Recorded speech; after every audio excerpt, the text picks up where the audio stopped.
A Vampire Romance, written by Amelia Hart. Chapter 1. Blood and Stone.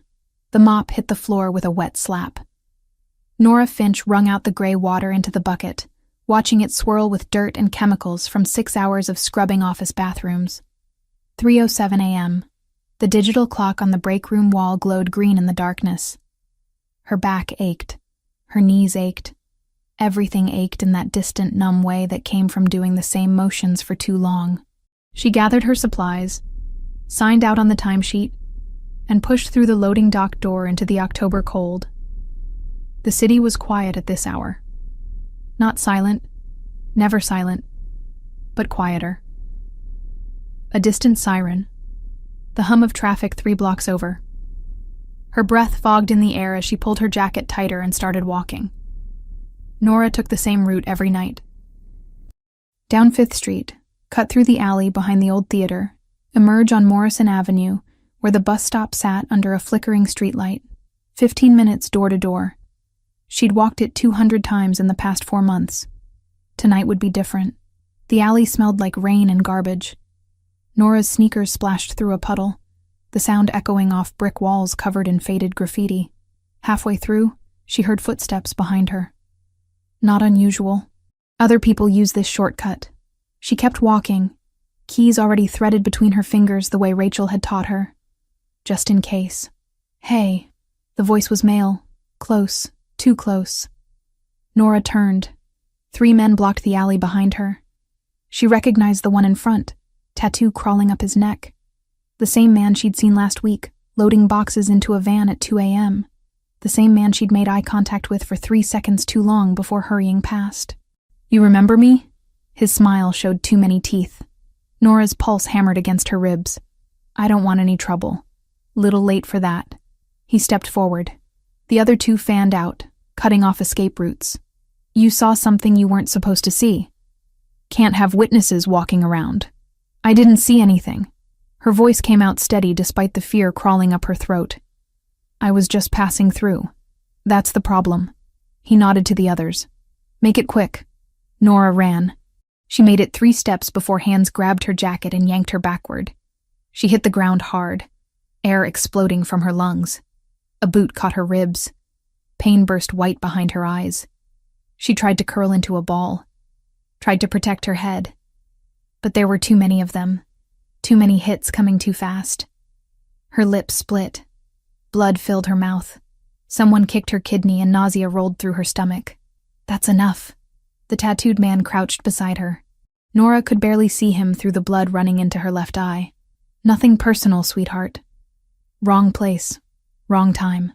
They left her there. Their footsteps fading into the distance. Nora tried to move. Her body wouldn't respond.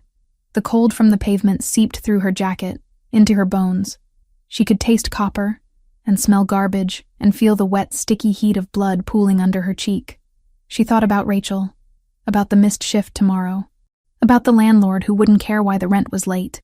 She thought about being 28 years old and dying in an alley over something she didn't even understand. Then she thought about nothing at all. Nathaniel Graves had been tracking the renegade vampire for 6 nights. The creature was young, reckless, feeding without permission in territory that wasn't his. It was the kind of violation that started wars if left unchecked. He moved through the shadows between buildings, his senses stretched wide. 450 years of hunting made it second nature. The scent of blood, the sound of a heartbeat, the subtle wrongness in the air when one of his kind was near. Tonight, he smelled blood that was fresh and human and wrong. Nathaniel found her in the alley behind the theater. A woman, crumpled on the ground, dark hair matted with blood. Her heartbeat was weak but present, fluttering in her chest like a trapped bird. He crouched beside her, his gray eyes taking in the damage. Broken ribs, internal bleeding, head trauma. She'd been beaten severely and left to die. Human violence, not vampire. The brutality was different. He shouldn't care. Humans killed each other constantly, and it wasn't his concern. He had a renegade to hunt, territory to protect, a dozen crises waiting for his attention. But something made him pause. Maybe it was the set of her jaw, still tight even in unconsciousness. refusing to go gentle. Maybe it was the old scars on her wrists. Thin white lines that spoke of past pain survived. Maybe it was simply that he was tired of death. Nathaniel placed his palm against her forehead. Cool skin. Cooling further. He closed his eyes and pushed gently into her surface memories. Images flickered through his mind. A woman cleaning offices. Exhausted, but determined. A phone call from someone named Rachel. Laughter over coffee. A flash of last week. This same alley. 3 men loading boxes, the tattooed one looking up and meeting her eyes. Witness. Wrong place, wrong time. Innocent. He'd lived long enough to recognize the difference between predator and prey, between those who chose cruelty and those who simply endured it. This woman, Nora, her memories whispered, had done nothing but exist in the wrong moment. Nathaniel slid his arms beneath her, lifting her easily. She weighed nothing to him, light as paper, blood soaked into his black shirt. Her head lolled against his shoulder, that weak heartbeat fluttering against his chest. He moved through the shadows, faster than human eyes could track, across rooftops and through alleys until he reached the building on 7th Street, the one with the basement 3 levels down, where Dr. Haversham kept his secondary practice. The door opened before he knocked. Haversham was 60, gray-haired, steady-handed, and one of 3 humans in the city who knew what Nathaniel really was. Nathaniel. The doctor's eyes widened at the blood. What happened? Human violence. Multiple trauma. She's dying. Nathaniel carried her through the hallway into the sterile white room that looked like any emergency clinic. Can you save her? Haversham was already pulling on gloves, checking her pulse. Possibly. Why do you care? Good question. Nathaniel didn't have a good answer. She's innocent. So are a lot of people. But the doctor was already working, cutting away her jacket, assessing the damage. I'll need several hours. You're welcome to wait. Nathaniel stood in the corner, watching as Haversham moved through the practiced motions of saving a life. IV lines, blood transfusions, stitches for the worst lacerations. The woman, Nora, never woke. Her heartbeat strengthened slowly, grudgingly, fighting its way back from the edge. Dawn came and went above them. Nathaniel felt the pull of daylight, the heaviness that settled into his bones when the sun rose. But he didn't leave. He stood in the corner, black wavy hair falling into his face, gray eyes fixed on the unconscious woman, who had no idea what kind of creature had saved her life. She'll live. Haversham finally pulled off his gloves 12 hours later. Broken ribs, concussion, internal bruising. She'll need rest and time to heal, but nothing permanent. Good. What will you tell her when she wakes? Nathaniel considered that. The truth was impossible. Humans who learned about vampires either ended up dead or bound by magic to keep the secret, and both options required preparation he didn't have time for. I'll tell her enough. Nora woke to pain. It radiated through her entire body, sharp in her ribs, throbbing in her head, aching in places she didn't know could hurt. She tried to open her eyes. The left one wouldn't cooperate, swollen shut. The right showed her a white ceiling. Fluorescent lights turned low. The sterile smell of a medical facility, not a hospital. Something else. She turned her head slowly. A man sat in a chair beside the bed, reading a book. Dark hair fell past his shoulders in waves that caught the light. His skin was pale, almost luminous in the dim room. When he looked up, his eyes were the color of winter storms. You're awake. His voice was smooth, cultured, with an accent she couldn't place. Try not to move too quickly. Where am I? Her voice came out as a rasp. Her throat felt like sandpaper. Safe. He closed the book and leaned forward. You were attacked. I found you and brought you here. A doctor treated your injuries. Memory flooded back. The alley. The 3 men. The beating. How long? A day. You've been unconscious for 24 hours. Panic fluttered in her chest.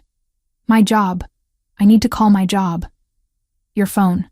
He produced it from the table beside him. Screen cracked but functional. 17 missed calls from someone named Rachel. 23 text messages. 3 voicemails. Rachel. Nora's fingers shook as she took the phone. She typed out a message, brief and vague.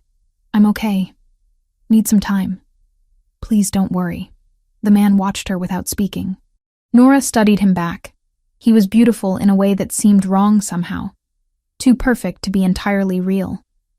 The kind of face that belonged in paintings, not sitting beside a medical bed in a basement clinic. Who are you? She asked finally. Nathaniel. He offered no last name. And you're Nora Finch, 28 years old, former nurse, currently working as a custodian. You live alone in an apartment on Morrison Avenue and have one friend named Rachel, who worries about you excessively. Ice crawled up her spine. How do you know that? I looked through your wallet. Your work ID has most of the information. He said it easily, but Nora saw the lie. There was more to it than that. Some way he knew things he shouldn't know. What do you want from me? Nothing. Nathaniel stood, moving with fluid grace toward the door. Rest. Heal. When you're strong enough to leave, we'll discuss what happens next. Wait. Nora tried to sit up, gasped at the pain in her ribs. Who were they? The men who attacked me? Nathaniel paused in the doorway, his profile sharp against the light from the hallway. People involved in things you're better off not knowing about. He looked back at her, those strange gray eyes holding hers. You survived, Nora. That's more than most manage. Don't waste it by asking questions that have dangerous answers. Then he was gone, the door closing softly behind him, leaving Nora alone in the white room, with pain and confusion, and the growing certainty that nothing about this was normal. Chapter 2. Strange Haven. Nora spent 3 more days in the white medical room. Dr. Haversham checked on her twice daily, changing bandages, monitoring her healing. Nathaniel appeared only once, standing in the doorway to ask if she needed anything. She said no. He left without another word. On the 4th morning, Haversham cleared her for discharge. You're healing remarkably well. The ribs will take another few weeks, but you're stable. Thank you. Nora sat on the edge of the bed, fully dressed in clothes someone had brought from her apartment. Her apartment. The thought sent anxiety crawling up her throat. I need to get back to work. About that, Nathaniel materialized in the doorway. Nora hadn't heard him approach. I made some calls. Your employer filled your position after you missed 3 consecutive shifts. The words hit like a physical blow. They fired me? You were unconscious. They didn't know that. His expression remained neutral. I'm sorry. Nora's hands clenched into fists. The pain in her ribs flared, but she ignored it. That job had been survival. Minimum wage, brutal hours, but it paid rent and bought food. Without it, she had nothing. I have a proposal. Nathaniel stepped fully into the room. In the harsh fluorescent light, his features looked even more striking. Sharp cheekbones, gray eyes that seemed to catch and hold light in unnatural ways. I own a property outside the city, a private residence. My personal library needs organization and cataloging. It's extensive work, several months at least. You're offering me a job. Suspicion leaked into her voice. Temporary employment. The hours would be evening and night, which I understand isn't ideal, but the pay is fair. He named a figure that made Nora's breath catch. 3 times what she'd been making cleaning offices. Why? Because you need work, and I need someone with attention to detail. Your nursing background suggests you can follow complex organizational systems. He tilted his head slightly. And because I'm not in the habit of saving people only to watch them become homeless. Nora studied him. Everything about this felt wrong.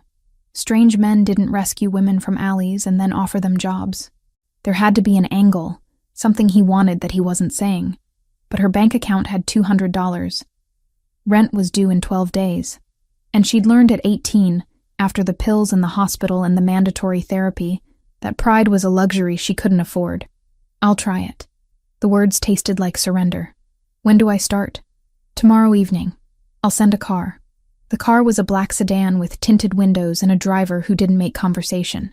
It picked Nora up at 7 p.m., driving for 40 minutes through suburbs that grew progressively more expensive until they reached a gated property at the end of a private road. The house, mansion really, sat behind iron gates and tall hedges.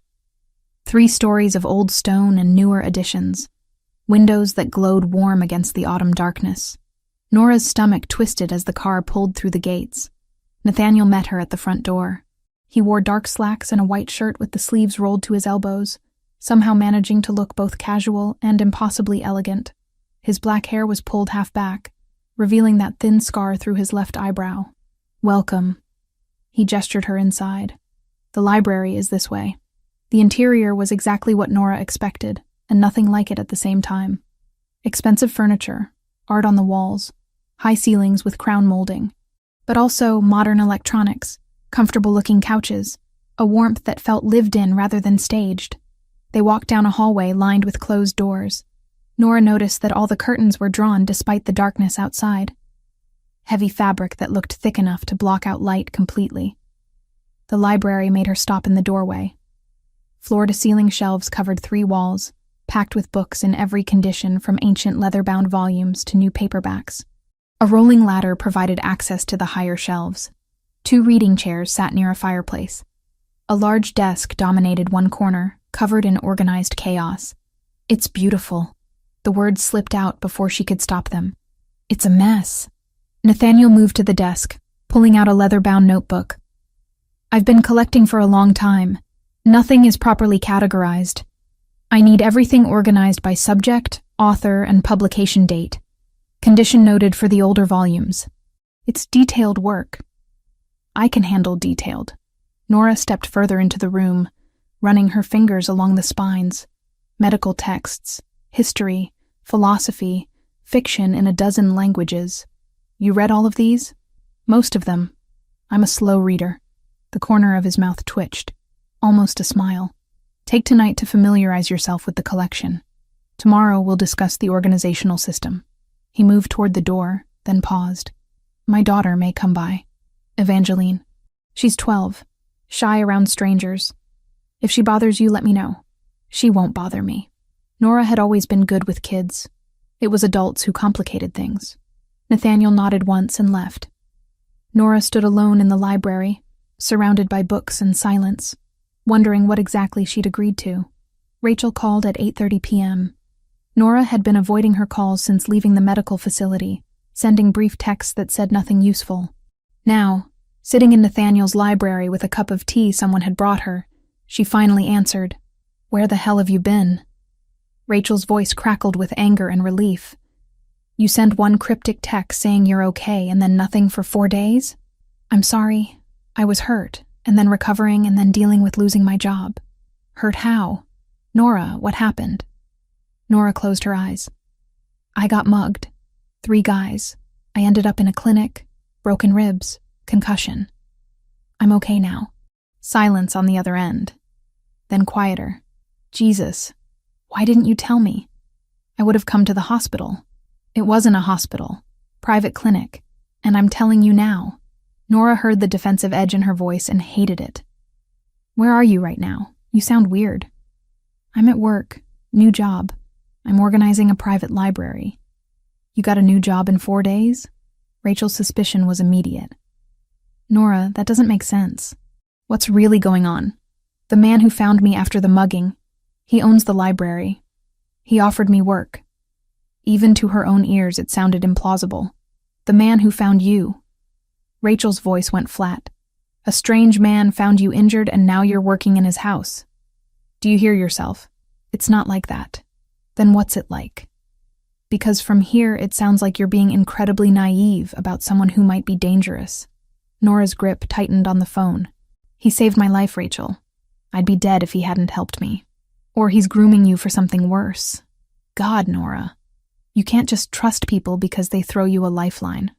That's how women end up dead in basements. I'm hanging up now." "Wait," Rachel sighed. "I'm sorry. I'm worried about you. You disappear, you get hurt, and now you're alone with some guy we know nothing about.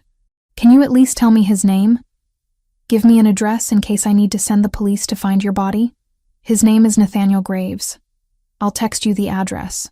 Nora stood, pacing between bookshelves. "But I'm fine. I promise." "No, you're not. But you won't listen to me, so I guess I'll just wait for the other shoe to drop." Another pause. "I care about you. That's why I'm being harsh. I know. Call me if anything feels wrong. Anything at all." After they hung up, Nora stood in the library's silence. Rachel meant well. Rachel always meant well. But she didn't understand what it was like to have nothing, to be offered something and have to take it even when every instinct screamed that it was too good to be true. A soft sound made Nora turn. A girl stood in the doorway, small and pale with black wavy hair that fell to her waist. She wore a dark blue dress that looked vintage, Victorian almost, with long sleeves and a high collar. Her eyes were gray, just like Nathaniel's. "You must be Evangeline." Nora smiled gently. "I'm Nora. I'm organizing your father's books." The girl didn't speak, just watched with those unsettling gray eyes. Then she moved into the room with the same fluid grace her father had, approaching the shelves with obvious familiarity. "Do you like to read?" Nora asked. Evangeline nodded. She pulled a book from a lower shelf, something with a faded cover in French. She held it up, questioning. "I don't speak French." Nora moved closer. "What's it about?" The girl set the book on the desk and pulled out a small notebook from her dress pocket. She wrote quickly, her handwriting elegant and old-fashioned. "Stories about ghosts and old houses. Father says they're too advanced for me, but I read them anyway." "Sounds interesting." Nora studied the notebook technique. "Do you not speak, or do you prefer writing?" Evangeline hesitated, then wrote again. "I speak, but not to strangers usually. It takes time to trust." "I understand that." They spent the next hour in comfortable quiet, Evangeline reading in one of the chairs, while Nora worked through the fiction section. The girl would occasionally write a comment or question about the books Nora was handling, showing a sharp intelligence that seemed older than 12. At 10 p.m., Evangeline stood abruptly. "I have to go. Music lesson." She paused at the door. "You're different than the others. Less afraid." "Others?" But the girl was already gone, disappearing down the hallway with footsteps that made no sound. Nora worked until midnight. No one brought her dinner, but her ribs hurt too much to feel hungry anyway. She noticed things as the hours passed. The house was completely silent except for occasional distant footsteps. No television sounds, no music except for the faint classical melody that drifted from somewhere upstairs. No cooking smells. When she took a break to find the bathroom, she walked past a sitting room where two people stood talking in low voices. A red-haired man and a woman with short dark hair. They stopped when they saw her, their eyes tracking her movement with predator focus. Nora hurried past, feeling their stares like weight against her back. At 1 a.m., Nathaniel appeared in the library doorway. "You should head home. The driver's waiting." "I got pretty far with the fiction section." Nora gestured to her notes. "I'll need more time to assess the older volumes. Some of them look fragile." "We have time." He moved into the room, picking up one of the books she'd marked. His fingers handled it with obvious care. "This is an original printing, 1818. It should probably go in climate-controlled storage." Nora watched as he set it down. His hands moved with that same unsettling grace, efficient but somehow too smooth. "Can I ask you something?" "You can ask." "Why do you only work at night? Why does Evangeline? Why does everyone in this house seem to exist after sunset?" She watched his face carefully. "What aren't you telling me?" Nathaniel met her eyes. For a long moment he said nothing. Then, "Some questions have answers you're not ready for. Try me." "Not tonight." He held the library door open. "Go home, Nora. Rest. We'll talk more tomorrow." But as she left, as the silent driver took her back to her small apartment, Nora's mind turned over everything she'd seen. The drawn curtains, the absence of food, the cold temperature when Nathaniel's hand had brushed hers in passing, the way Evangeline moved without sound, the predatory focus of the strangers in the sitting room. Rachel had called her naive. Maybe she was right. But Nora had also been a nurse for 6 years before the panic attacks drove her out of medicine. She'd seen enough to know when something was medically wrong. And everything about Nathaniel Graves and his daughter was wrong in ways that didn't have medical explanations. The next evening, when the car came for her again, Nora brought her own notebook. Not for book organization, for observations. She'd learned young that knowledge was the only real protection against the things that wanted to hurt you. Whatever this family was, whatever secrets this house held, she was going to figure it out, even if the answers were dangerous. Especially then. Chapter 3. Crimson Truth. Nora had been working in Nathaniel's library for a week when she found the locked room. It was on the second floor, at the end of a hallway she'd explored while looking for a bathroom. The door was heavy oak, reinforced with iron bands, and when she tried the handle out of pure curiosity, it didn't budge. No keyhole, just smooth wood and metal. That room is private. Nora spun around. Nathaniel stood behind her, silent as always. His black wavy hair fell loose around his shoulders tonight, and his gray eyes held no warmth. I was just looking for the bathroom. Third door on the left. He gestured down the hallway. This area is off limits. What's in there? Things you're better off not knowing about. He moved past her, his shoulder brushing hers. The contact sent a chill through her arm. His body temperature was wrong. Far too cold for a living person. Nora filed that observation away with all the others she'd been collecting. The house that never smelled like cooking food. The staff she'd only ever seen at night. The way everyone moved with that same fluid grace. Evangeline's pale skin that seemed almost translucent. The heavy curtains that stayed drawn even after sunset. She'd been a nurse. She knew what a normal human body looked and felt like. Nothing about this household fit that template. That night, Nora worked late. She'd gotten into a rhythm with the book organization, losing track of time as she cataloged medical texts from the 1800s. Some of them were fascinating, detailing surgical procedures that would be considered barbaric now. Others showed the slow evolution of understanding about disease and anatomy. At 3:47 a.m., her stomach growled. She'd skipped dinner again, too focused on work. Nathaniel had mentioned she could help herself to anything in the kitchen if she got hungry. Nora made her way downstairs. The house was silent except for distant classical music from Evangeline's room. She found the kitchen easily. A large space with modern appliances and marble countertops. The refrigerator was massive, stainless steel, industrial-sized. Nora pulled it open expecting to find normal food. Instead, she found rows of blood bags.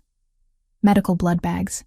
The kind used for transfusions, labeled with blood types and dates, at least 30 of them, stacked neatly on 3 shelves. Her hand froze on the door handle.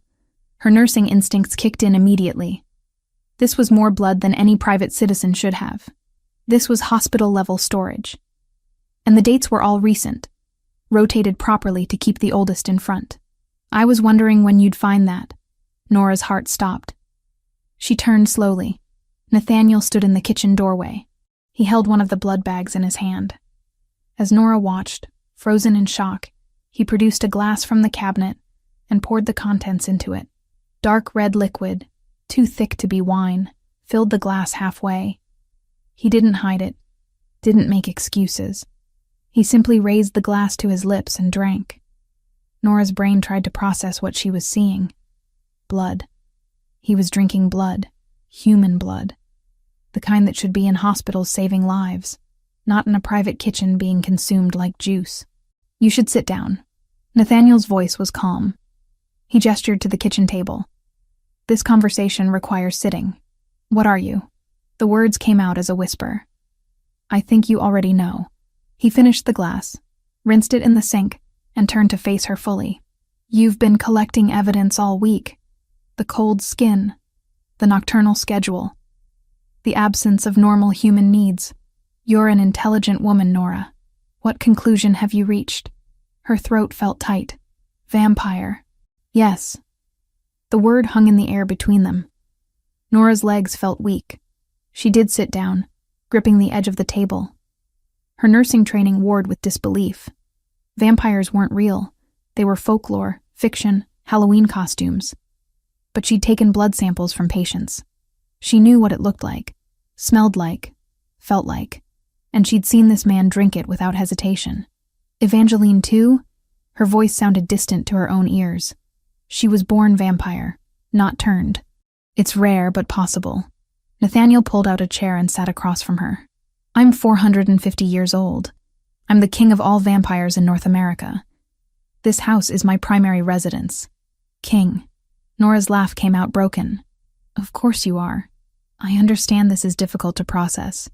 Are you going to kill me? The question felt surreal. Now that I know? Nathaniel leaned back in his chair, studying her. If I wanted you dead, you'd have died in that alley. I don't save people only to murder them later. That would be remarkably inefficient. Then what happens now? Now you have a choice. His gray eyes held hers. I can remove your memories of this conversation, of this household, of everything you've learned.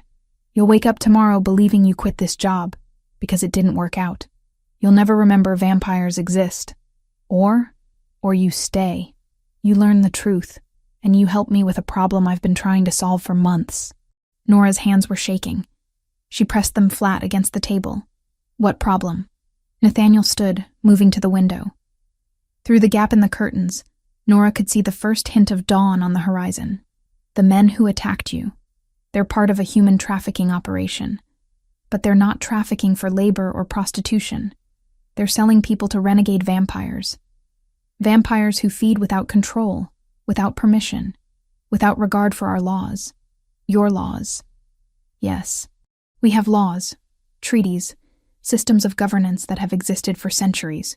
Rogue vampires who kill indiscriminately threaten all of us. They draw attention. They create hunters. They put every vampire at risk. Nora processed this. You're trying to shut down the trafficking ring. I've been investigating for 8 months. But there are gaps in my intelligence. Places I can't go during daylight. People who won't talk to vampires but might talk to a human. Medical facilities where victims might be treated after escape.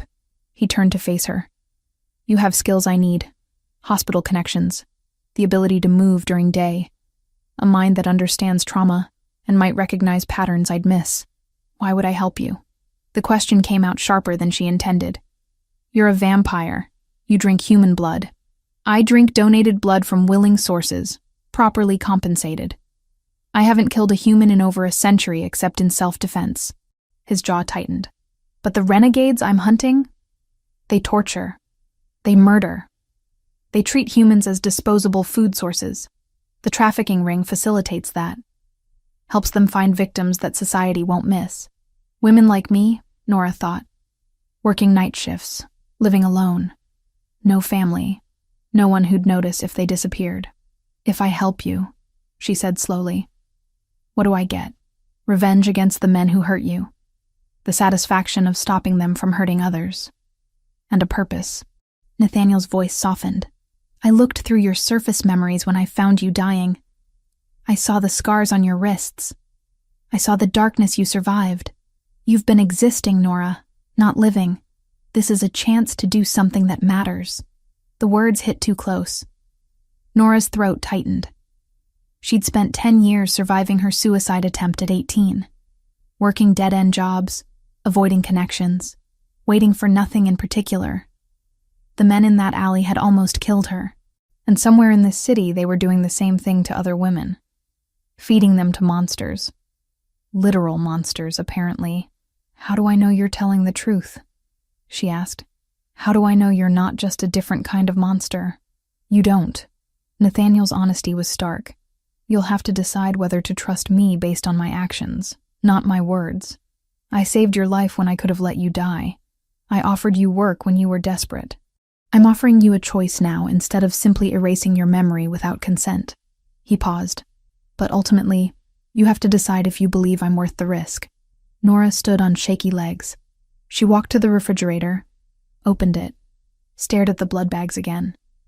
Her nursing instincts cataloged them automatically. O, negative. A positive. B, negative. All labeled with dates within the past 2 weeks, all stored at proper temperature. Someone had donated this blood. Multiple someones. Which meant Nathaniel had a system. Resources. He wasn't just a monster hunting in alleys. She turned back to face him. If I stay, I want answers. Real ones.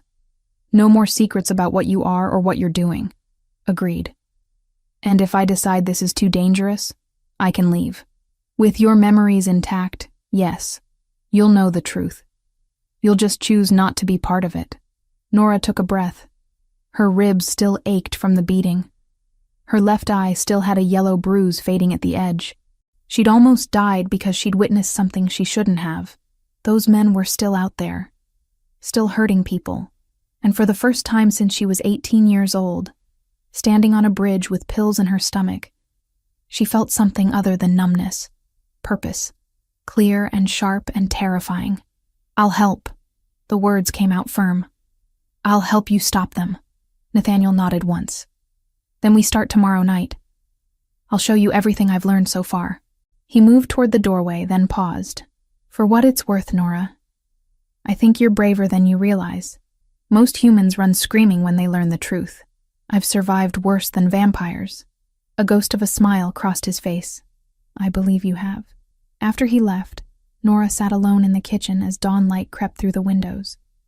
She'd just agreed to help a vampire hunt human traffickers. She'd learned that monsters were real and walked among humans wearing expensive suits. She should be terrified.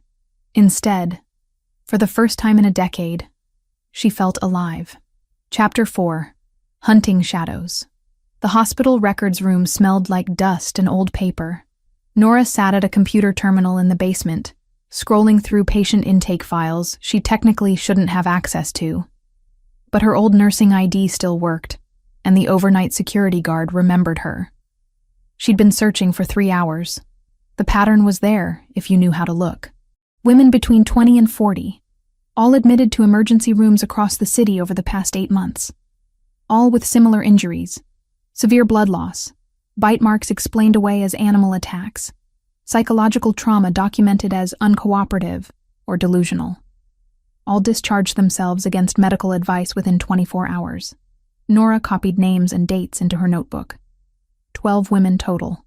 4 were dead now, according to obituary searches. The other 8 had vanished completely. No social media updates, no employment records, no credit card activity. Gone. Her phone buzzed. A text from Nathaniel. "Found anything? 12 possibles. 4 confirmed dead, 8 missing. Good work. We'll compare notes tonight." Nora logged out and left the hospital as dawn broke over the city. She hadn't slept in 20 hours. Her body ached with exhaustion. But for the first time since she was 18 years old, since the bridge and the pills and the stomach pump, she felt something other than emptiness. Purpose. Sharp and clear and undeniable. She was helping stop monsters. Real ones, not the metaphorical kind that lived in her own head. That evening, Nora spread her research across Nathaniel's desk. He studied it with focused intensity, his gray eyes scanning each page. The red-haired man from before, Declan, stood nearby with arms crossed. "This matches what we've found." Nathaniel tapped 3 of the names. These women were seen near the docks 2 weeks before they disappeared. Witnesses reported them getting into unmarked vans. The docks. Nora pulled up a map on her phone. That's industrial. Lots of abandoned buildings. Lots of places to hide people. Declan's voice was rough. "We've been watching the area for weeks. There's an old commercial building, 3 stories, boarded windows, activity at night, vehicles coming and going." Nathaniel leaned back in his chair. "We need proof before we move. Proof that it's the trafficking operation and not just squatters or drug dealers. I could go during the day." The words were out before Nora could reconsider them. "When vampires can't. See if there are people being held inside." "Absolutely not." Nathaniel's response was immediate. "If the traffickers are human, they're dangerous regardless of daylight. You'd be alone. I've dealt with dangerous before. Being beaten nearly to death doesn't qualify you for reconnaissance missions." Nora's jaw tightened. "Then what's the point of me being here? You said you needed someone who could move during day. Someone humans would talk to. I'm offering." Declan exchanged a glance with Nathaniel. "She has a point. We're blind during daylight hours. If there are people in that building, waiting until sunset could mean the difference between saving them and finding corpses." Nathaniel was quiet for a long moment. His fingers drummed against the desk, the only sign of tension in his otherwise still posture. "If you go, you take a phone with GPS. You don't enter the building. You observe from a safe distance. At the first sign of danger, you leave." "Agreed. I mean it, Nora. We need intelligence, not heroes." She met his eyes. "I'm not trying to be a hero. I'm trying to be useful." Something shifted in his expression. Not quite a smile, but close. "You already are." 3 days later, Nora stood across the street from the abandoned commercial building at 2 p.m. She wore dark clothes and a baseball cap, trying to look like anyone else in this forgotten part of the city. Her phone was in her pocket, GPS enabled, Nathaniel's number on speed dial. The building looked dead. Boarded windows, graffiti-covered walls, weeds growing through cracked pavement. But there were signs if you looked closely. Fresh tire tracks in the dirt parking lot, a side door with a new padlock, and something else. A woman's face in a third-floor window, there for just a moment, pale and frightened, before someone pulled her back into darkness. Nora's heart hammered. She snapped a photo with her phone, zoomed in, sent it to Nathaniel. Then she circled the building slowly, counting exits. 3 doors, all locked. No fire escapes. Windows too high to reach without a ladder. Her phone buzzed. Get out. Now. We have what we need. But Nora was already moving. Because she'd heard something that made her blood run cold. A scream, muffled but unmistakable, coming from inside the building. She tried the front door. Locked. The side door. Also locked. She was reaching for the back entrance when footsteps crunched behind her. Can I help you? Nora turned. A man stood 10 feet away, mid-30s, clean-cut, wearing a security uniform. But his eyes were wrong. Too focused. Too predatory. I'm lost. She forced her voice steady. Looking for Morrison Street. You're pretty far off course. He moved closer. This area isn't safe. Lots of vagrants. You should leave. I will. Thanks for the warning. She turned to go. His hand caught her arm. Actually, maybe you should come inside. Use our phone to call someone. I have a phone. Nora pulled free. Her nurse training kicked in automatically. Assess the threat. Find the exit. Don't show fear. I insist. His grip returned, harder this time. It's not safe out here. Nora's hand went to her pocket. Not for the phone. For the small knife Rachel had given her months ago. The one she'd started carrying again after the alley. Her fingers closed around it. Let go of me. I don't think so. He started dragging her toward the building. You've been watching this place. Taking pictures. That's not very smart. Nora pulled the knife and slashed at his arm. He released her with a curse. She ran. Behind her, he shouted. Other voices answered. Footsteps pounded after her. She sprinted down the street, lungs burning, the building disappearing behind her as she put distance between herself and danger. She didn't stop running until she reached a convenience store 4 blocks away. Inside, with the clerk staring at her heaving, sweaty appearance, she called Nathaniel. I'm out. I'm safe. There are people in that building. I saw a woman in the window. And the guard. He tried to grab me. Are you hurt? No. Scared. But not hurt. Stay where you are. I'm sending Declan to get you. Nathaniel didn't lecture her when she returned to the mansion that evening. He simply spread a map across his desk and marked the building's location. We move tonight, before they relocate the victims. Can you just break in? Nora asked. Legally, I mean. Do vampires have laws about that? Our laws don't concern themselves with human property rights. Nathaniel's expression was grim. But if we find people being held against their will, human authorities will need to be involved eventually. We'll document everything. How many can you save? All of them, if we're fast enough. The liberation happened while Nora waited at the mansion. She paced the library, too anxious to sit. Evangeline appeared around 10 p.m. Watching Nora with curious gray eyes. Father is hunting tonight. I know. You helped him? I tried. The girl sat in one of the reading chairs, pulling her legs up under her dark dress. Why do humans hurt each other? Father says his kind do it for food or territory. But humans hurt each other for no reason sometimes. Nora stopped pacing. She thought about the men in the alley, the traffickers in the building, the rogue vampires who bought victims like products. Because some people are broken in ways that make them cruel. It's not about being human or vampire. It's about whether you choose to value other lives. Do you value vampire lives? The question was sharp. Nora met the girl's eyes. I'm helping your father stop vampires who hurt humans, and I'm helping him protect vampires who follow his laws. So yes, I suppose I do. Evangeline considered this. Then, Slowly, she smiled. It transformed her pale face, making her look less like a porcelain doll and more like a normal 12-year-old. I'm glad you're here. Father has been alone for a long time. Before Nora could respond, the front door opened. Voices filled the hallway. Nathaniel appeared in the library doorway, his dark hair disheveled, his white shirt torn and stained with blood. It's done. 9 women, all alive. Dr. Haversham is treating them now. Relief crashed through Nora. They're okay? Traumatized. Malnourished. But breathing. He moved to the desk, pulled out a bottle of something amber, poured 2 glasses, handed one to Nora. You did good work today. Reckless, but good. Will they be safe? The women?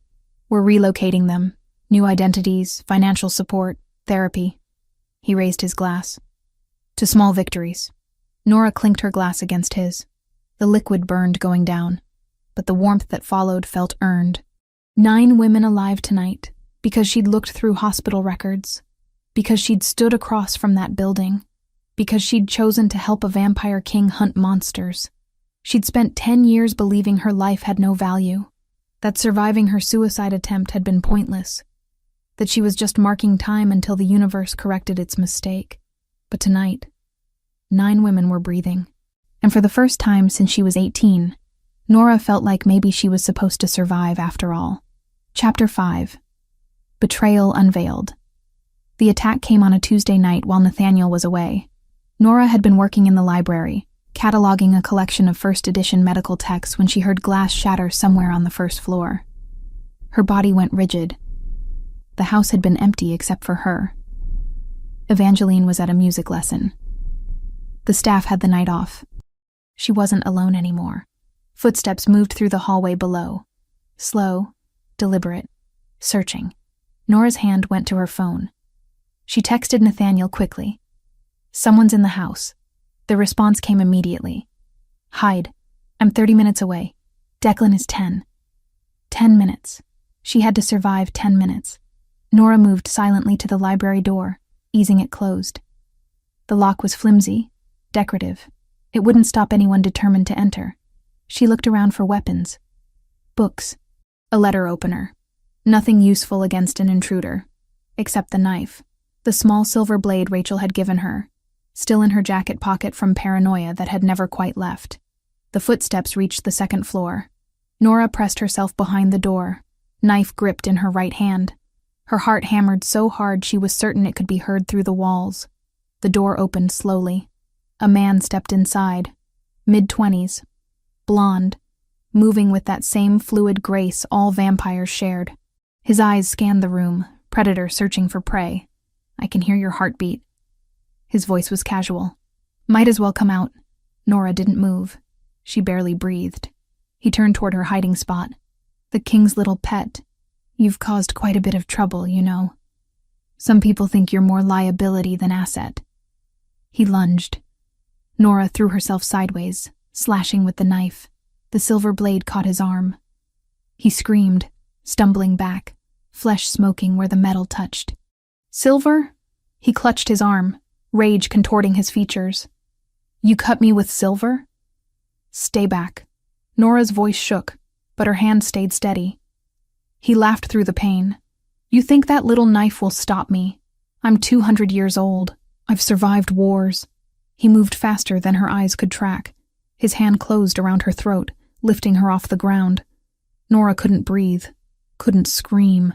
She slashed wildly with the knife, catching his chest, his shoulder, anywhere she could reach. The vampire snarled, throwing her across the room. She hit the bookshelf hard, books cascading down around her. Pain exploded through her back. The knife skittered across the floor. He advanced slowly, blood dripping from multiple wounds. I'm going to make this hurt. Send a message about what happens to humans who interfere. Nora's hand closed around a heavy book. She threw it at his face. He batted it aside. She scrambled for the knife, fingers closing around the handle just as he grabbed her leg. Then the library door exploded inward. Declan materialized like violence given form. His hand caught the blonde vampire by the throat, lifting him with casual strength. Bad idea attacking the king's household. The attacker struggled, but Declan's grip was iron. Julian sent me. He paid me. This isn't my fault. Julian. Declan's eyes narrowed. Of course it is. The blonde vampire's struggles grew weaker. Declan's hand tightened. Nora heard bones crack. Then the attacker went limp, head falling at an unnatural angle. Declan dropped the body. It hit the floor with a heavy thud. He turned to Nora, his expression softening slightly. You all right? I think so. Nora's voice came out raspy. Her throat ached where the vampire had grabbed her. He mentioned Julian. I heard. Declan pulled out his phone. Nathaniel needs to know. This changes everything. The council chamber was deep beneath the mansion, a space Nora had never seen before.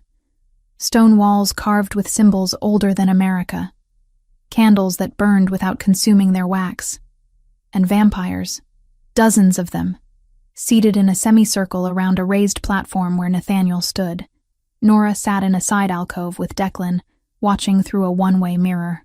They can't see or hear you, Declan had explained, but you're here as witness if needed. Julian Cross stood at the center of the chamber. He was beautiful, in the way all old vampires were.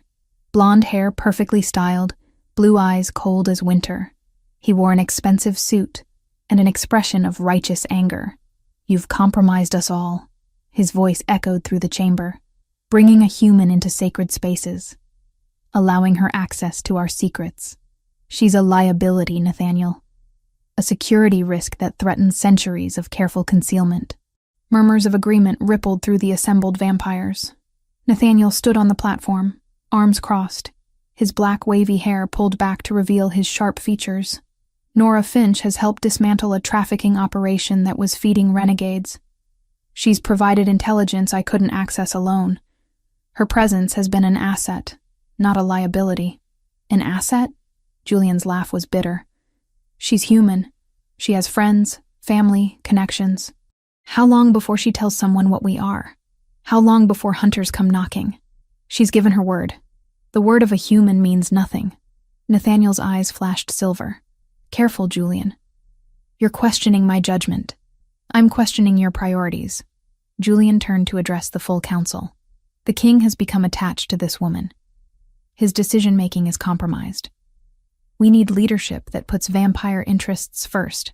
Before Nathaniel could respond, the chamber doors opened. Dr. Haversham entered, supporting a woman. She was thin, pale, her dark hair pulled back from a gaunt face. One of the 9 they'd rescued. This is Maria Santos, Haversham said quietly. She has something to say. The woman's hands shook. Nathaniel descended from the platform, approaching her with obvious care. You're safe here. No one will hurt you. Maria looked up at him. Then her eyes swept the council chamber. They stopped on Julian. Her entire body went rigid. Him. Her voice cracked. He was there, at the building. He came 3 times while I was held.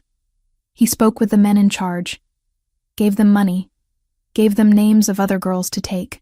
The chamber erupted. Vampires shot to their feet, voices overlapping in shock and anger. Julian's face went carefully blank. She's lying, he said smoothly. A traumatized human making accusations, probably coached. I saw you. Maria's voice grew stronger. You wore a gray suit. You had a ring with a red stone. You told them to take women who wouldn't be missed. I heard you. Nathaniel raised his hand. Silence fell immediately. Declan, the vampire who attacked Nora tonight. What did he say? Declan stepped forward from the alcove, bringing Nora with him. He said Julian sent him. Julian paid him. We found records on his phone.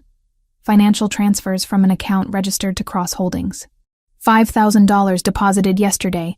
Payment for eliminating a problem. Julian's composure cracked. That proves nothing.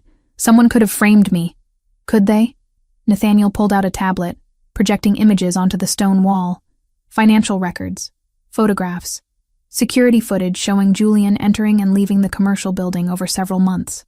This is 8 months of evidence. Transfers totaling $300,000 to the trafficking operation. You weren't just involved, Julian.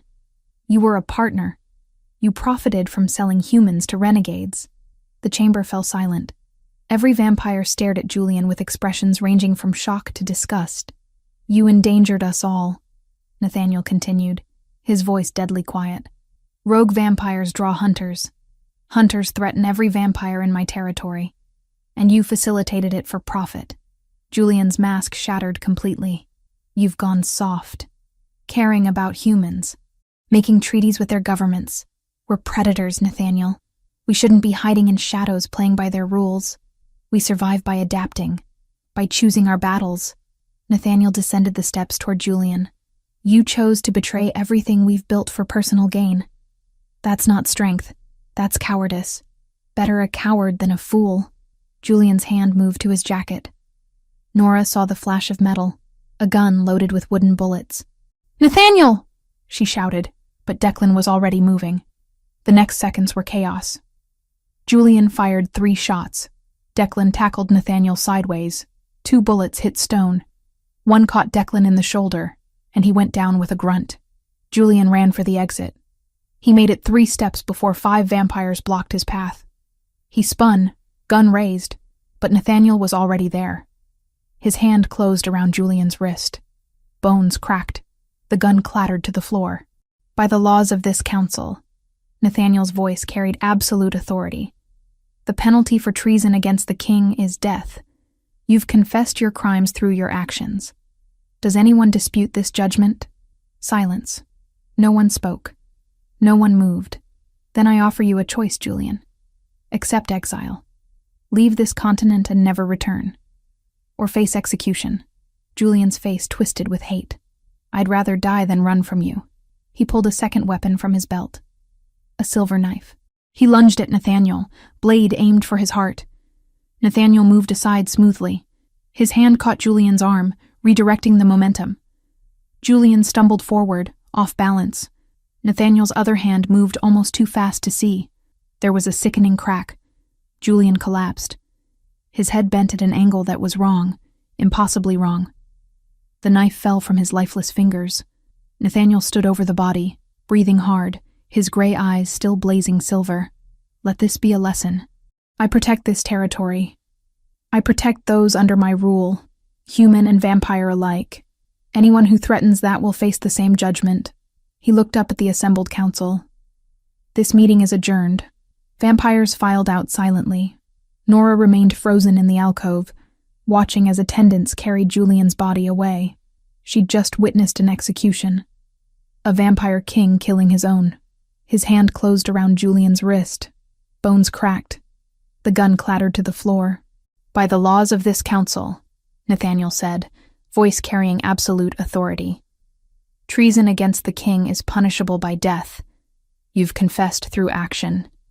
Does anyone dispute this judgment? Silence. No one moved. Then choose, Julian. Exile. Leave this continent and never return. Or execution. I'd rather die than run from you. Hatred twisted Julian's beautiful face. A second blade flashed. Silver. Nathaniel stepped aside, redirecting the lunge. The knife bit only air. He caught Julian's forearm, turned the momentum, and there was a sickening crack. The blade rang on stone. Julian collapsed, head bending at an angle nature did not permit. Breathing hard, Nathaniel stood over the body, his eyes bright with cold silver fire. Let this be a lesson. I protect this territory. I protect those under my rule, human and vampire. Anyone who threatens that faces the same judgment. He looked up. This meeting is adjourned. Vampires filed out, the chamber swallowing their footfalls. Nora stared as attendants lifted Julian's body. She just watched a king execute his own counselor. A shadow filled the alcove entrance. Blood stained Nathaniel's white shirt. His hair had come loose around his shoulders. He looked older, wearier. Are you hurt? His first question was for her, not himself. No. Declan saved me. Is he okay? He'll heal. He touched her throat with unusual gentleness where bruises were already blooming.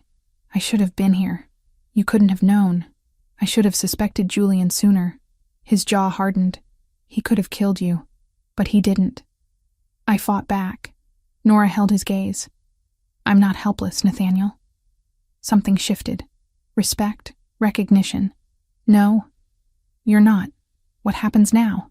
To the trafficking operation? To the others? Now we finish what we started. Julian's network dies with him. Every rogue he supplied answers for their crimes. I want to help. You already have. He paused, then nodded once. Then we hunt, together. Chapter 6. Desperate Measures. News of Julian's execution rippled through the city before sunrise. By late afternoon, the ripples hit back. 2 guards lay unconscious in a storage room off the music wing, chests rising shallowly.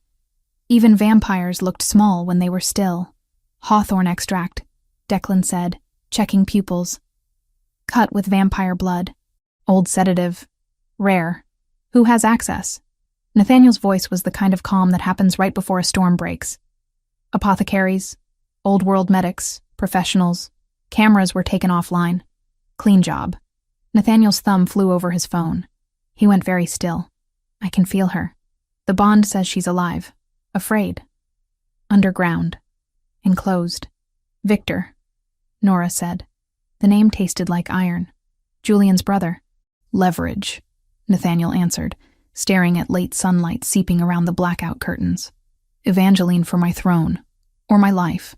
You need to find her before nightfall, Nora said. He's weaker now. Expecting you. Expecting vampires. I can't step into daylight. But I can. Absolutely not. Listen. She closed the distance. He won't expect a human woman walking in while the sun's still up. I get her. We leave. And you're waiting at dusk. If anything happens to you, nothing will. She touched his sleeve, cold through linen. Trust me. The service entrance hid behind a condemned brick facade over the old industrial tunnels. At 5:30 p.m., the sun spilled orange gold across broken glass and weeds. Nora picked the lock and slipped into damp shadow, a flashlight in one hand. The small silver knife Rachel had pressed into her palm months ago in the other. Nathaniel's voice murmured in her ear through the comm. Left at the junction. 30 meters. Stairs down. The tunnels smelled of wet stone and old metal. Graffiti ghosted past her beam. I can feel her closer, Nathaniel said, tight with control. She knows you're coming. She's steadying herself. A newer steel door broke the pattern of rot and rust. Electronic lock. Behind it, a whisper. Evangeline's voice, thin but composed. Nora, I'm here. Nora scanned the frame. Can you open from inside? No, vent, upper left. I can fit. The grate hung loose. Careful, Nora breathed. A pale face appeared, gray eyes wide and clear. Evangeline wriggled like smoke and dropped into Nora's arms. She weighed almost nothing. Are you hurt? A shake of the head, and a quick point down the tunnel. Danger. Footsteps. Slow. Dragging. Waking. Run, Nora signed. Evangeline nodded, fingers answering. Together. They sprinted, breath in cold air and the slap of shoes on wet concrete. A voice followed, echoing ugly off-tile. You think you can steal what's mine? Victor. Awake too early. Deep enough underground to cheat the sun. The stairs loomed. Go! Nora boosted Evangeline first. The girl moved with a sudden blur that didn't belong to humans. Fingers like iron closed on Nora's ankle. She kicked hard, connected with a face she couldn't see. Scrambled up into a basement washed in gray daylight. Sunlight knifed through a high window. Victor recoiled with a hiss, skin smoking where light touched. This isn't over, he spat. You're both dead. He didn't see Nathaniel step from the stairwell shadow as the first edge of dusk slid across the floor. Actually, Nathaniel said, voice like winter. You are. What followed was motion, more than sight. 2 blurs colliding, the air cracking with impact. Silence after. Nathaniel emerged, carrying Victor's limp body like refuse, destined for the council's judgment. Evangeline collided with her father, arms fierce around his neck. She looked back at Nora, and for the first time, spoke without the safety of her notebook. Thank you. Nora's knees finally remembered fear and tried to fold. She stayed upright on stubbornness and adrenaline, and the absurd knowledge that, somehow, This was the first time she'd felt like she belonged to anything in years. Outside, night finished falling. Inside, a family, unlikely, fragile, fierce, held fast. She's been spending more time in the practice rooms. I think the violence unsettled her. She's 12. Of course it unsettled her. Nathaniel's expression softened. She asked about you yesterday. Wanted to know if you were leaving now that the trafficking ring is dismantled. What did you tell her? That it was your choice. Nora was quiet for a moment. The truth was, she hadn't decided.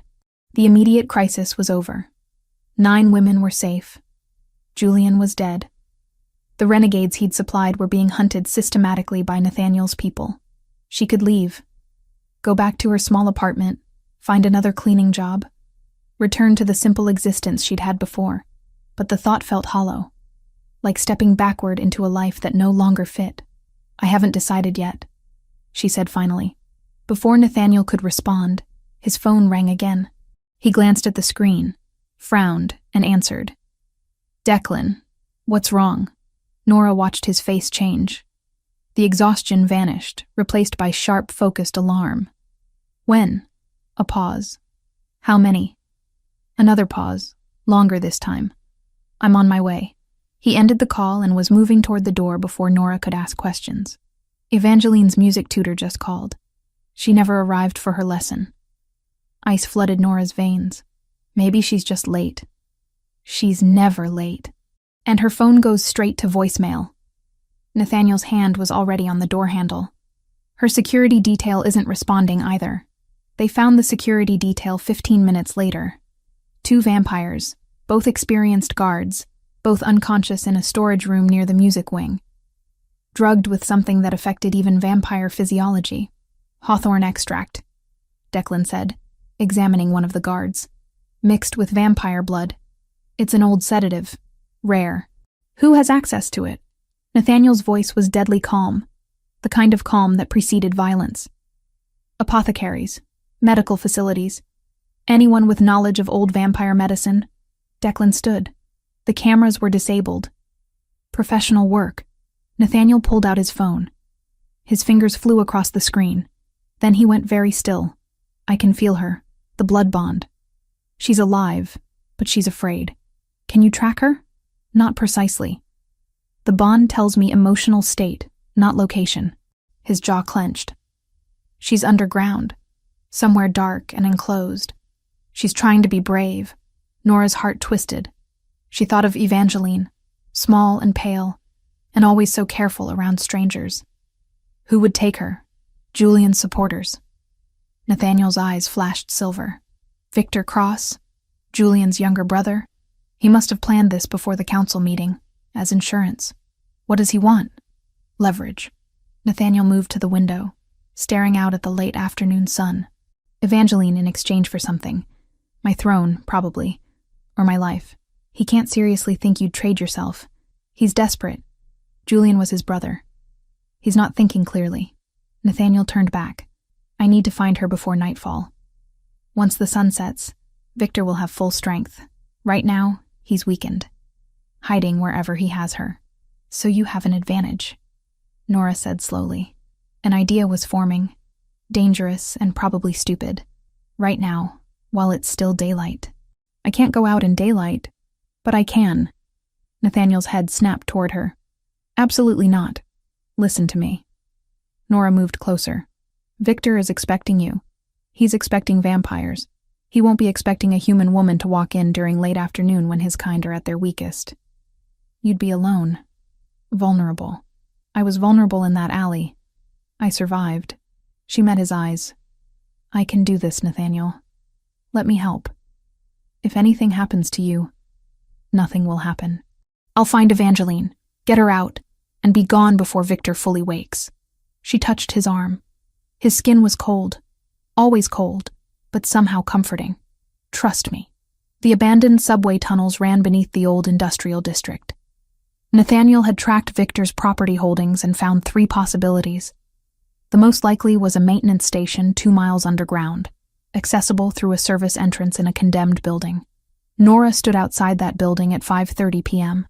The sun was low but still present, painting everything in orange gold light. She had a flashlight, her phone with GPS, and the silver knife Rachel had given her. She also had Nathaniel's voice in her ear through a small earpiece. The entrance is through the basement. Third door on the left. Got it. Nora picked the lock, a skill she'd learned from a patient during her nursing days. The door swung open with a rusty groan. Inside, darkness swallowed everything. She clicked on the flashlight and descended. The tunnels smelled like mold and standing water. Graffiti covered the walls, decades old. Nora moved carefully, following Nathaniel's directions through the earpiece. Turn left. Straight for 50 meters. Down the stairs. I can feel her nearby. Nathaniel's voice crackled. She knows you're coming. She's trying to stay calm. Nora's light caught something. A door, newer than the surroundings, with a modern lock. She approached carefully. Behind the door, she heard movement. Then Evangeline's voice, barely a whisper. Nora? I'm here. Nora examined the lock. Electronic, requiring a keycard. Can you unlock this from inside? No, but there's a vent, upper left corner. I'm small enough. Nora swept her light upward. Sure enough, a ventilation grate hung loose on one side. Can you reach it? I think so. Nora heard scraping sounds. Metal against metal. Then Evangeline's pale face appeared in the vent opening. Her black hair was disheveled, her gray eyes wide with fear. But she was moving. Come on, Nora whispered. Carefully, Evangeline wiggled through the narrow opening and dropped into Nora's arms. She weighed almost nothing. Nora set her down gently. Are you hurt? The girl shook her head. Then she pointed down the tunnel. Danger. Nora heard it a moment later. Footsteps. Slow, dragging, but approaching. Someone was waking up. Run! Nora signed to Evangeline, using the few signs she'd learned. The girl nodded, and they sprinted back the way Nora had come. Behind them, a voice echoed through the tunnels. You think you can steal what's mine? Victor. Awake too early. The deep tunnels must have blocked enough light to let him rouse. Nora and Evangeline ran faster. The tunnel stretched endlessly. Nora's lungs burned. Evangeline's hand gripped hers with surprising strength. They reached the stairs. Nora pushed Evangeline ahead. Go. Don't stop. The girl climbed, her vampire speed kicking in despite her young age. Nora followed, her human legs slower, clumsier. A hand caught her ankle. She screamed, kicking hard. Her boot connected with Victor's face. He snarled, releasing her for just a second. It was enough. Nora scrambled up the last steps and into the basement. Daylight streamed through a high window. Victor recoiled from it, hissing. This isn't over, he spat. You're both dead. But then Nathaniel was there. The sun had set while they were underground. He moved like liquid death, appearing behind Victor in the tunnel entrance. Actually, Nathaniel's voice was ice. You are. What happened next was too fast for Nora to see clearly. Two blurs of movement, the sound of impact. Then silence. Nathaniel emerged from the tunnel carrying Victor's unconscious body. The council will deal with him, properly this time. Evangeline threw herself at her father, signing frantically. Safe now. Scared, but safe. Nathaniel knelt, holding his daughter close. His eyes met Nora's over the girl's head. Thank you, he mouthed. Nora nodded, her heart still racing. They'd done it. Evangeline was safe. And somehow, in this world of vampires and violence and impossible choices, Nora had found something she'd thought lost forever. A family worth fighting for. Chapter 7. Aftermath. 3 weeks passed before the full weight of what they'd accomplished settled in. Nora sat in a coffee shop on Morrison Avenue, watching the morning traffic through rain-streaked windows. Her phone buzzed with a message from Dr. Haversham. Maria Santos just accepted the job offer. She starts Monday. Maria, one of the 9 women they'd rescued. The one who'd identified Julian in the council chamber. She was alive, working, rebuilding her life piece by piece. Nora typed back. That's wonderful. Tell her I'm proud of her. The trafficking operation was gone. Not just dismantled, eradicated. The human authorities had arrested 17 people based on anonymous tips. The commercial building had been raided, evidence cataloged, Connections traced back to 3 other cities. It would be years before trials concluded, but the network was broken, and the 9 women. God, the 9 women. They had new identities, financial support, therapy sessions with counselors who specialized in trauma. Dr. Haversham had coordinated it all with quiet efficiency. 2 had already found jobs. 1 was enrolled in community college. Another had reconnected with family she'd been estranged from. They were surviving. More than that, they were healing. Nora? She looked up. Rachel stood beside the table, coat dripping rain, her expression uncertain. They hadn't spoken in person since their argument 3 weeks ago. Just texts. Brief, awkward exchanges that said nothing important. Rachel. Nora gestured to the empty chair. Sit, please. Rachel sat slowly, setting her bag on the floor. She looked tired. Older than her 30 years. I'm sorry. For what I said. For disappearing. I'm sorry, too. For shutting you out. They sat in uncomfortable silence for a moment. Then Rachel leaned forward. What really happened? And don't give me that edited version about helping police. I know you, Nora. Something changed. Nora chose her words carefully. I got involved in something bigger than I expected. Helping someone investigate crimes. It was dangerous, but it was also important. The man, Nathaniel. Yes. Are you safe with him? Nora thought about that question. About Nathaniel executing Julian. About the vampire who'd attacked her in the library. About racing through subway tunnels to rescue Evangeline. Safe is complicated. But yes, he's never hurt me. Never threatened me. He's protected me when I needed it. Rachel studied her face. You look different. Not bad different. Just different. More solid somehow. I feel different. Nora traced the rim of her coffee cup. For the first time since I was 18, I feel like I'm doing something that matters. Like my life has purpose beyond just existing. Because of him? Because of the work. Because I'm helping people who need help. She met Rachel's eyes. 9 women are alive right now. Because I looked through hospital records. Because I stood watch outside a building. Because I chose to be useful instead of invisible. Rachel was quiet for a long moment. Then she reached across the table and took Nora's hand. I'm glad you found that. Really. I just wish it didn't involve mysterious rich men with private libraries. He's not what you think. Maybe not. But promise me something. If it ever stops feeling right, if you ever feel unsafe, you'll leave. You'll call me and I'll come get you. No questions asked. I promise. They spent another hour talking. Not about vampires or trafficking or danger.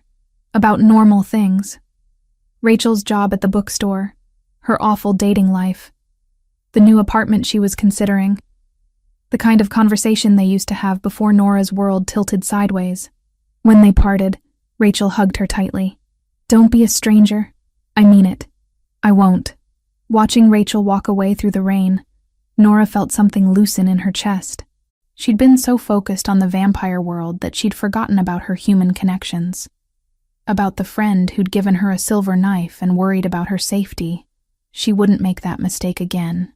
That evening, Nora stood in the Vampire Council chamber for the second time. But now, she wasn't hidden behind a one-way mirror. She stood beside Nathaniel on the raised platform, facing 24 vampires who watched her with varying degrees of curiosity and suspicion. This is unprecedented. An older vampire with silver hair said. Lady Morgana, Nathaniel had explained. 300 years old, originally from England. Humans don't sit on the council. She's not sitting on the council, Nathaniel replied calmly. She's being appointed as official advisor on human affairs. A consultative position, not a voting one. Still unprecedented. Many things about recent events have been unprecedented. Nathaniel gestured to the empty seats where Julian and his supporters had once sat. We've lost members to treason. We've exposed corruption that reached the highest levels of our governance. If we're rebuilding, we might as well build something better. A younger vampire spoke up. What qualifies her for this position?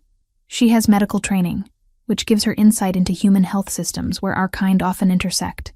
She has investigative skills that proved invaluable in dismantling the trafficking operation. and she has something most of us lack. Nathaniel paused. She remembers what it's like to be human and vulnerable. That perspective is valuable when we make decisions that affect mortal lives. Nora felt dozens of pairs of eyes on her. She kept her chin up, her expression neutral, the way Nathaniel had coached her. "I'm not here to change your laws or challenge your authority," she said, her voice steady.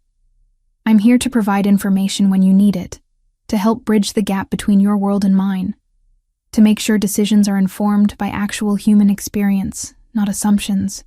Lady Morgana tilted her head.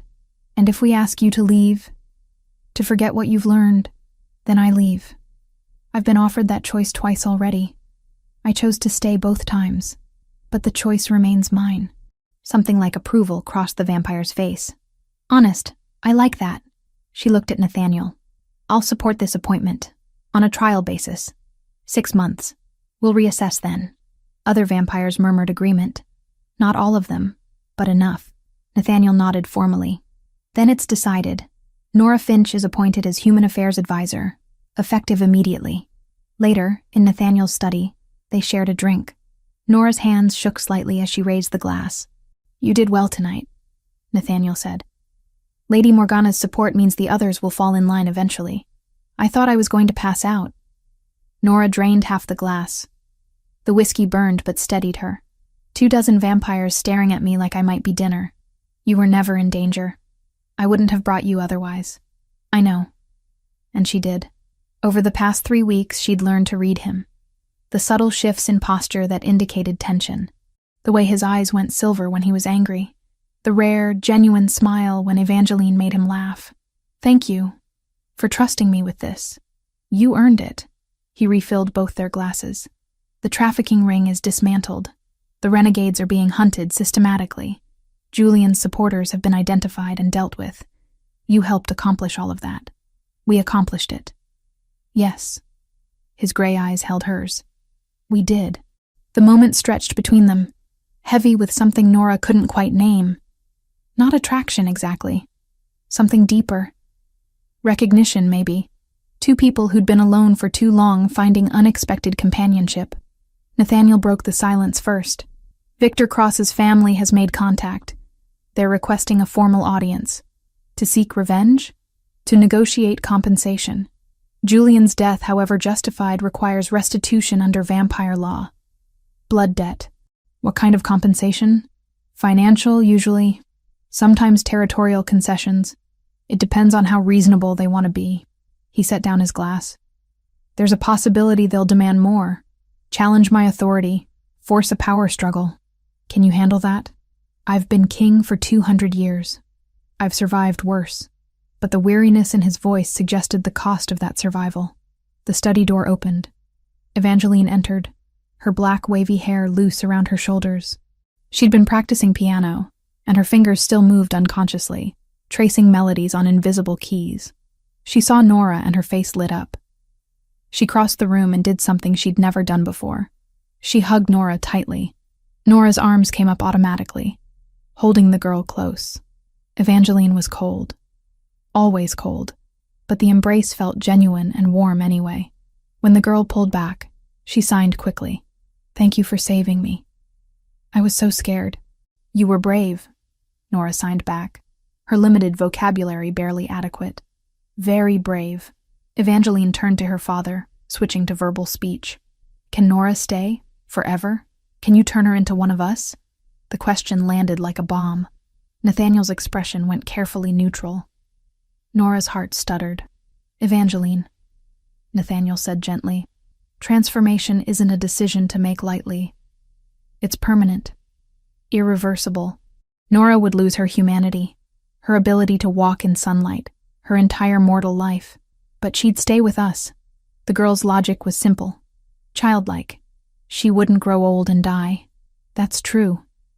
Nathaniel looked at Nora. "But it would also mean an eternity of drinking blood, of hiding from human society, of outliving everyone she knows. It's not a gift, Evangeline. It's a curse that some of us learn to bear." Nora found her voice. "I'm not ready for that choice. Maybe someday, but not now. I want to live as a human first. Experience things I missed while I was just surviving." She touched Evangeline's cheek. "But I'm not going anywhere. Not for a long time." The girl nodded, accepting this. She kissed Nora's cheek and left as quietly as she'd entered. Alone again, Nathaniel and Nora sat in silence. Finally, he spoke. "She's right, you know. Eventually, you'll age. I won't. That reality will complicate things. Eventually isn't now." Nora met his eyes. "Right now, I'm here. I'm alive. I'm doing work that matters. That's enough." "Is it?" Yes. She meant it. For the first time since I was 18, standing on a bridge with pills in my stomach, I feel like I'm supposed to be alive. Like surviving that night meant something. I'm not wasting that gift by rushing into immortality. Nathaniel's expression softened.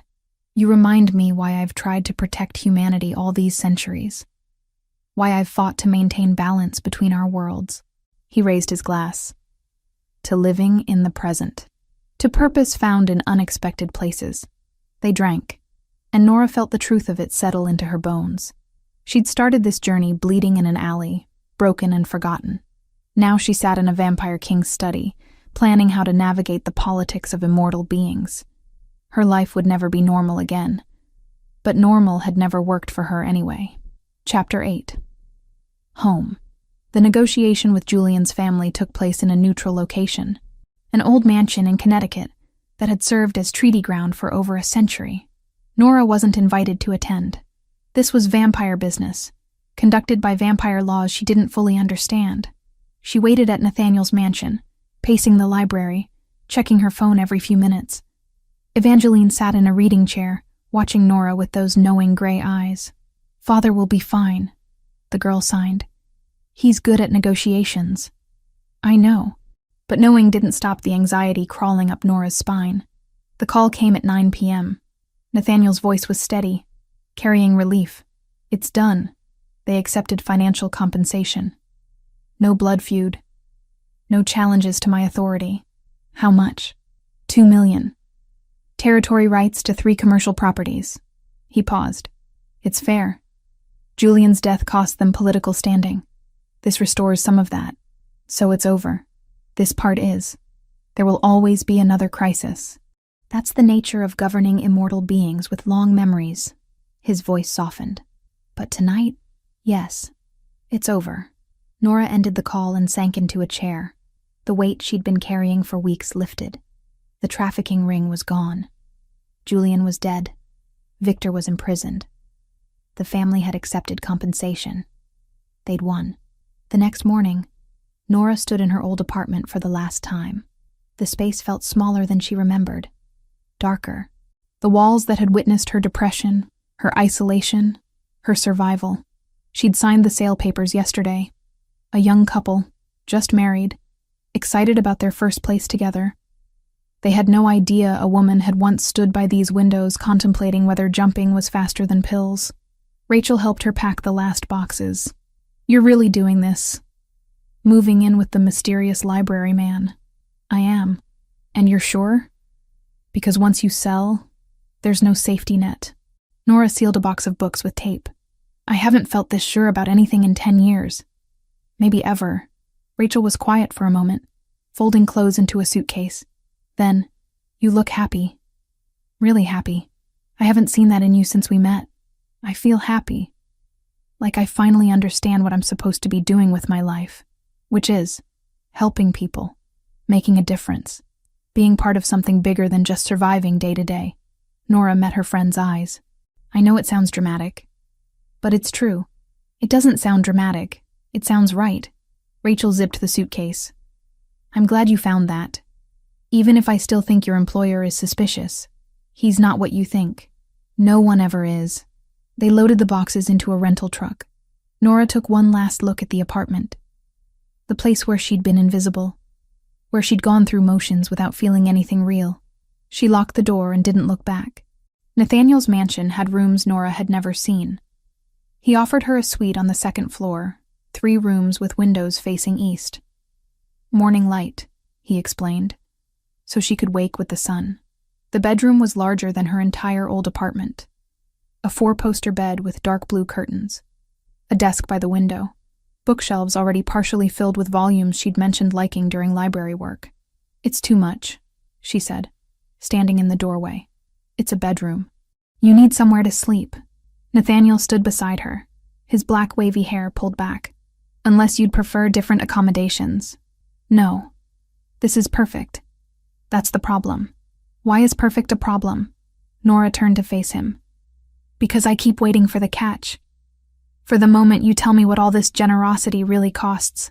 "It costs nothing." His gray eyes held hers. "You've earned a place here. Through your work, your courage, your choices. This isn't charity, Nora. It's recognition. What about when I get old? When I'm 40, 50, 60 and you still look 32? Then you'll be 40, 50, 60 and I'll still value your counsel and your friendship." He moved to the window, looking out over the grounds. "I'm offering you the possibility of transformation. Not now. Not soon. But eventually, if you choose it, the option will remain open. And if I never choose it, then I'll protect you for as long as you live. And when you die, I'll mourn a friend I was privileged to know."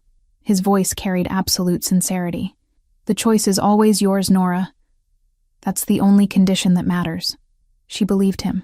That was the terrifying part. She actually believed a vampire king would let her grow old and die rather than force immortality on her. "Thank you," she said quietly, "for giving me time. Thank you for staying." Rachel visited 2 weeks after Nora moved in.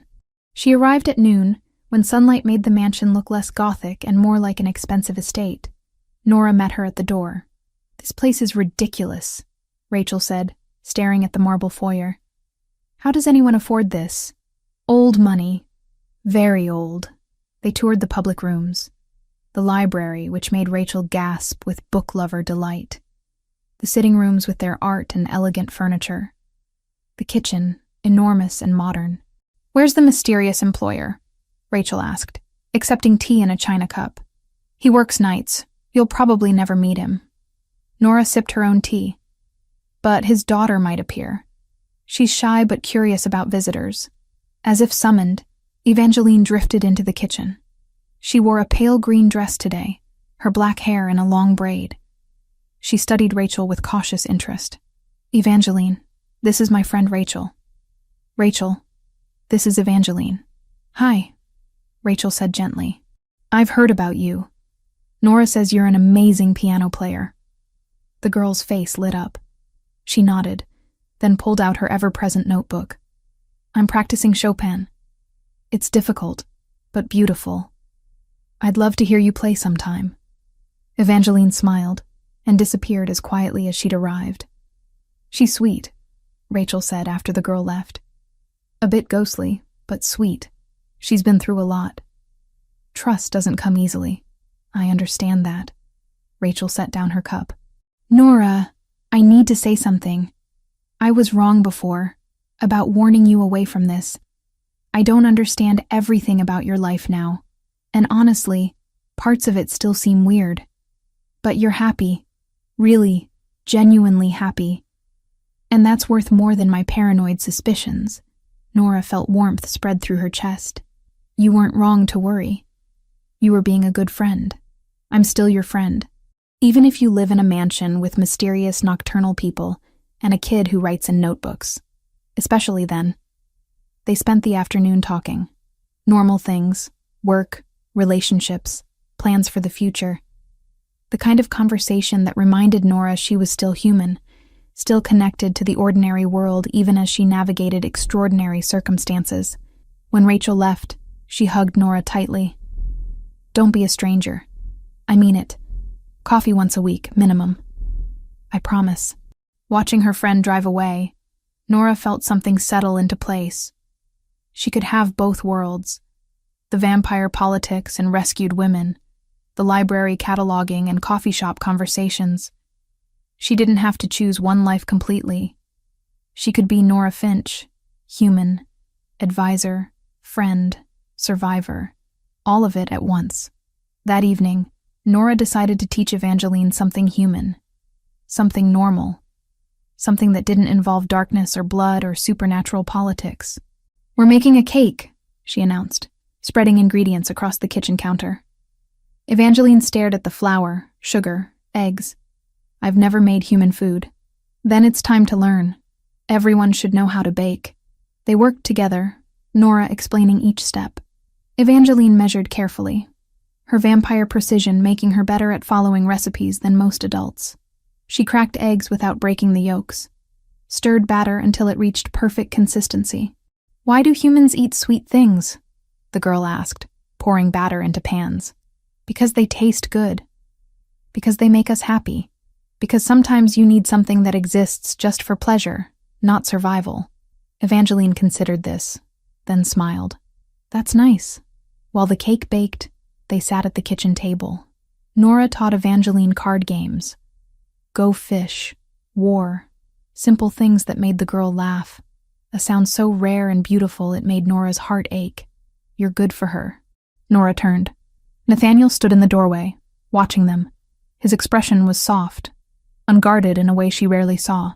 She's good for me too. He moved into the kitchen, drawn by the smell of baking cake. What is that? Chocolate. You can't eat it, but you can appreciate the smell. It's pleasant. He sat at the table across from them. For a moment, they were just 3 people in a kitchen. Not king, advisor, and princess. Just family. Declan appeared in the doorway, summoned by some vampire sense that important people were gathering.